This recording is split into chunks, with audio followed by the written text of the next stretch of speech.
12 वर्षांपूर्वीची गोष्ट आहे। तारीख होती 1 डिसेंबर 2014। ठिकाण कोलकात्याचं धर्मतला।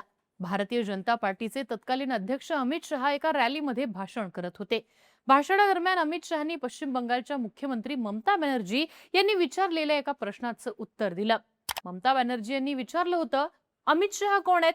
यावर उत्तर देताना ते म्हणाले, मैं अमित शहा हूं, बीजेपी का एक छोटा सा कार्यकर्ता और मैं यहाँ बंगाल की धरती से तृणमूल कांग्रेस को उखाड़ फेकने आया हूं।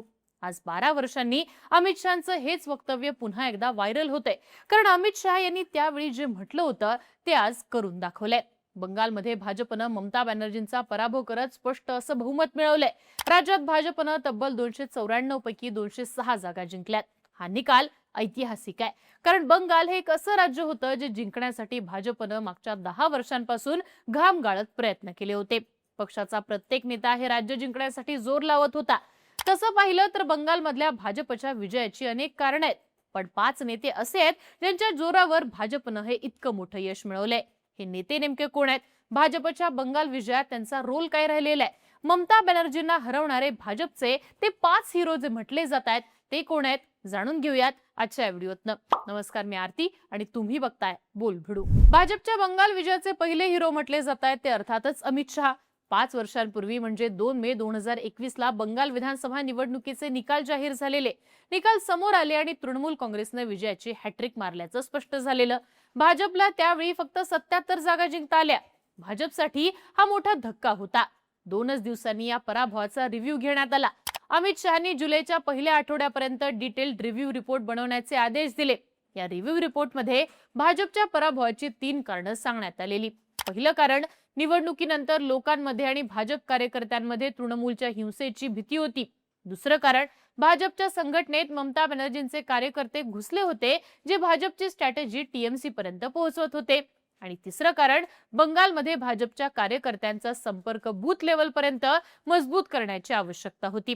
पराभवाची ही 3 कारणं जेव्हा अमित शहा यांना सांगण्यात आली, त्यानंतर त्यांनी बंगाल जिंकण्याची रणनीती नव्यानं आखायला सुरुवात केली। अमित शहांनी बंगालमध्ये भाजप नेत्यांची एक टीमच बनवली। या टीमकडे राज्यात भाजपला जिंकून देण्याची जबाबदारी ही सोपवण्यात आली होती। अमित शहांच्या या टीममध्ये एका नेत्याचं नाव सगळ्यात महत्त्वाचं होतं। ते नेते म्हणजे सुनील बन्सल। तेच भाजपच्या बंगालच्या विजयाचे दुसरे हिरो समजले जातात। 2023 साली पश्चिम बंगालमध्ये स्थानिक निवडणुका होत्या। त्यावेळी फेब्रुवारी ते एप्रिल महिन्यात अमित शहांनी 4 ते 5 वेळा बंगालचा दौरा केला होता। कार्यकर्त्यांच्या कित्येक अशा बैठका घेतल्या। अमित शहांनी या निवडणुकीच्या तयारीवर सुद्धा देखरेख ठेवण्यासाठी सुनील बन्सल यांना बंगालमध्ये पाठवलं होतं। त्यांना असा आदेश होता की ते 2026च्या विधानसभा निवडणुकीपर्यंत बंगालमध्ये स्थळ ठोकून राहतील। भाजपचं टार्गेट होतं आधी स्थानिक निवडणुका जिंकायच्या, मग लोकसभेच्या निवडणुका जिंकायच्या आणि त्यानंतर बंगालची विधानसभा निवडणूक काबीज करायची। 2023च्या लोकल इलेक्शनमध्ये भाजप तृणमूल काँग्रेसचा पराभव तर करू शकला नाही, पण मजबूत विरोधी पक्ष म्हणून नक्कीच पुढे आला। उत्तर बंगालमध्ये भाजपनं आपला बेस आणखी मजबूत केला। पक्षानं कूच बिहार, अलीपुरद्वार सारख्या जिल्ह्यांमध्ये चांगली कामगिरी केली। पूर्व मेदिनीपूर जिल्ह्यामध्ये भाजपनं जिल्हा परिषदेच्या 14 जागा जिंकल्या। एका जिल्ह्यातली भाजपची ही आतापर्यंतची सर्वोत्तम कामगिरी होती। पण भाजप पुढचं खरं चॅलेंज होतं ते म्हणजे 2026च्या विधानसभा निवडणुका। 2023 ते 2026 या तब्बल 3 वर्षांच्या काळात सुनील बन्सल आणि अमित शहा यांच्या शेकडो बैठका झाल्या। अगदी 29 एप्रिलला प्रत्यक्ष मतदानाच्या दिवसापर्यंत हे दोघे नेते एकमेकांच्या भेटीगाठी घेत होते। सुनील बन्सल काय करायचे तर ते बंगालमधली प्रत्येक घडामोड, मग ती लहान असू देत किंवा मोठी, ती अमित शहांपर्यंत पोहोचवायचे।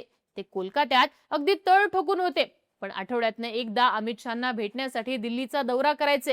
हे सलग 3 वर्ष सुरू होतं। यावरूनच भाजपचं बंगाल जिंकण्याचं प्लॅनिंग नेमकं काय होतं हे लक्षात येतं। सुनील बन्सल हे मूळचे राजस्थानचे। त्यांनी बंगालमध्ये आपल्या विश्वासू सहकाऱ्यांचा एक गट तयार केला होता। पक्षाचं काम करण्यासाठी राजस्थानच्या 15 ते 18 वरिष्ठ कार्यकर्त्यांची आणि नेत्यांची स्वतः निवडही केली होती।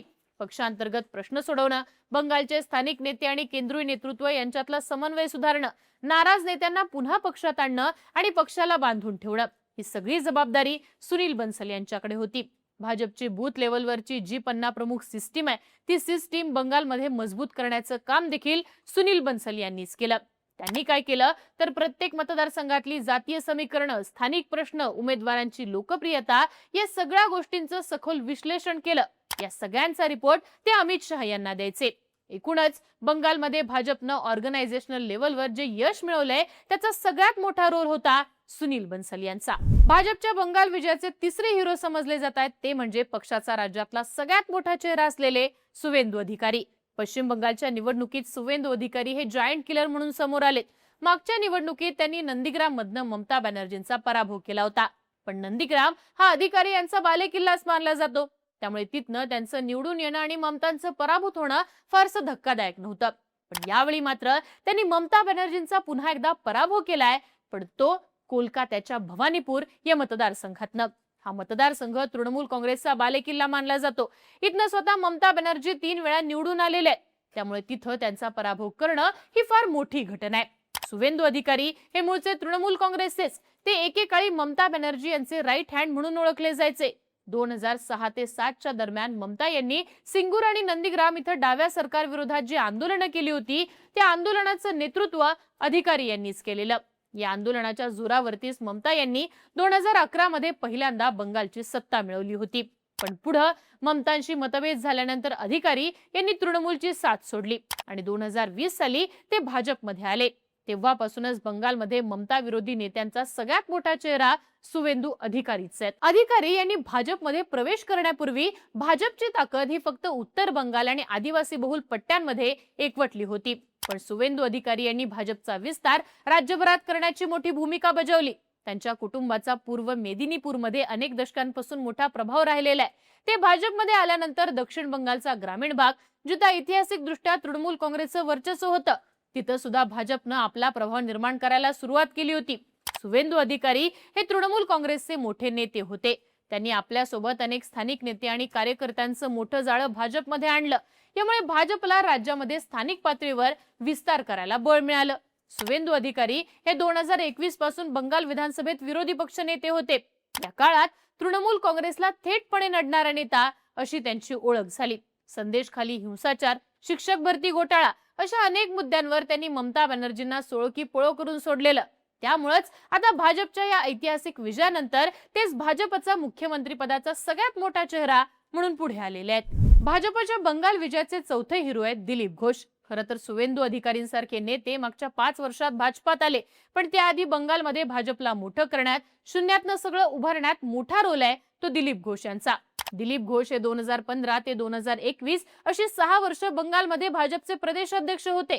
तळागाळापासून पक्षाची उभारणी करणारा नेता अशी त्यांची राज्यात ओळख आहे. दिलीप घोष हे प्रदेशाध्यक्ष असताना भाजपनं 2019च्या लोकसभा निवडणुकीत बंगालमध्ये इतिहास रचलेला.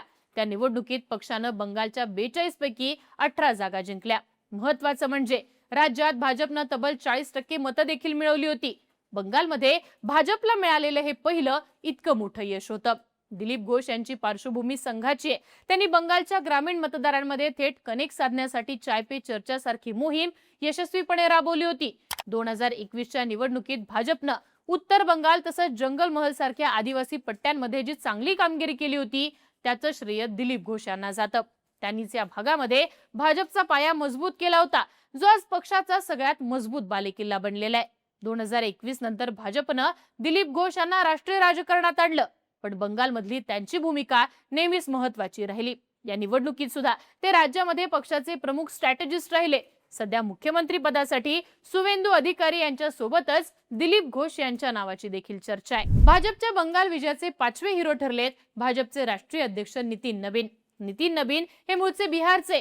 गेल्या वर्षी एनडीएनं बिहारमध्ये जो ऐतिहासिक विजय मिळवला त्यानंतर नितीन नबीन यांची भाजपचे राष्ट्रीय अध्यक्ष म्हणून निवड करण्यात आली. ही निवड सगळ्यांसाठीच धक्कादायक होती, कारण तोपर्यंत बिहारच्या बाहेर नितीन नबीन आहेत कोण हे फारसं कोणालाच माहिती नव्हतं. तज्ञांचं असं म्हणणं आहे की त्यांची निवड बंगालची निवडणूक डोळ्यांसमोर ठेवूनच करण्यात आली, कारण नितीन नबीन यांनी 2021च्या बंगाल निवडणुकीत पक्षाचं काम केलं होतं. त्या निवडणुकीत त्यांनी बंगालमधले बिहारी, बिगर बंगाली आणि हिंदी भाषिक पट्ट्यातल्या मतदारांना ममता बॅनर्जींविरोधात एकत्र आणण्याचं काम केलं होतं. नितीन नबीन यांना बंगालच्या राजकारणाची आणि तिथल्या संस्कृतीची चांगली ओळख असल्याचं म्हटलं जातं. ते कायस्थ या समुदायात येतात.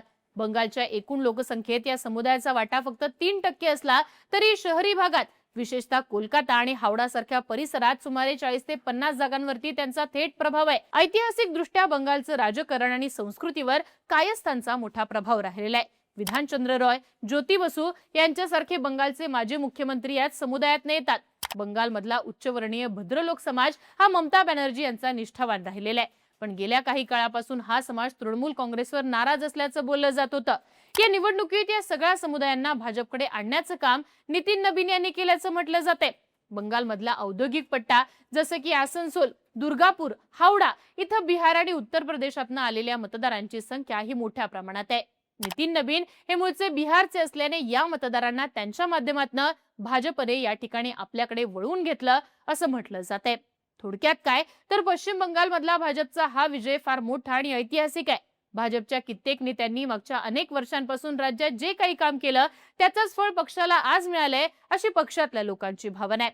अमित शहा, सुवेंदू अधिकारी यांच्यासारखे नेते या विजयाचा चेहरा असले तरी पडद्यामागे राहून काम करणाऱ्या अनेक नेत्यांची भूमिका सुद्धा या विजयात मोठी आहे. तुम्हाला काय वाटतं?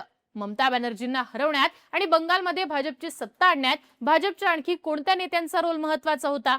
तुमची मतं आणि प्रतिक्रिया कमेंट बॉक्समध्ये लिहून नक्की कळवा आणि अशाच राजकीय घडामोडी विस्ताराने पाहण्यासाठी बोलबिडूला सबस्क्राईब करा.